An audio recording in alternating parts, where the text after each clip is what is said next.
স্বরাষ্ট্র উপদেষ্টা lieutenant general Mohammad Jahangir Alam Chowdhury অবসরপ্রাপ্ত বলেছেন, পুলিশ কোনো রাজনৈতিক দলের রক্ষক নয়। বাহিনীর মূল দায়িত্ব হলো জনগণের সেবা করা এবং আইনের শাসন নিশ্চিত করা। সকালে রাজশাহীর সারদা পুলিশ একাডেমিতে সহকারী পুলিশ সুপারদের সমাপনী কুচকাওয়াজ অনুষ্ঠানে প্রধান অতিথির বক্তব্যে তিনি এসব কথা বলেন। তিনি বলেন, আসন্ন জাতীয় সংসদ নির্বাচন অবাধ, সুষ্ঠু ও নিরপেক্ষভাবে সম্পন্ন করতে পুলিশ বাহিনী সম্পূর্ণ প্রস্তুত। নির্বাচনকালীন নিরাপত্তা নিশ্চিত করতে প্রায় 1 লাখ পুলিশ সদস্যকে বিশেষ প্রশিক্ষণ দেওয়া হয়েছে। নির্বাচনী দায়িত্ব পালনের সময় শতভাগ নিরপেক্ষ থাকতে হবে এবং কোনো অনৈতিক সুবিধা বা আপ্যায়ন গ্রহণ করা যাবে না বলেও জানান স্বরাষ্ট্র উপদেষ্টা।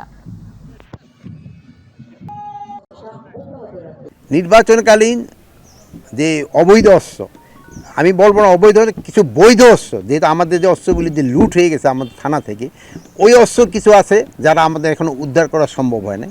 বাট এই অস্ত্রগুলি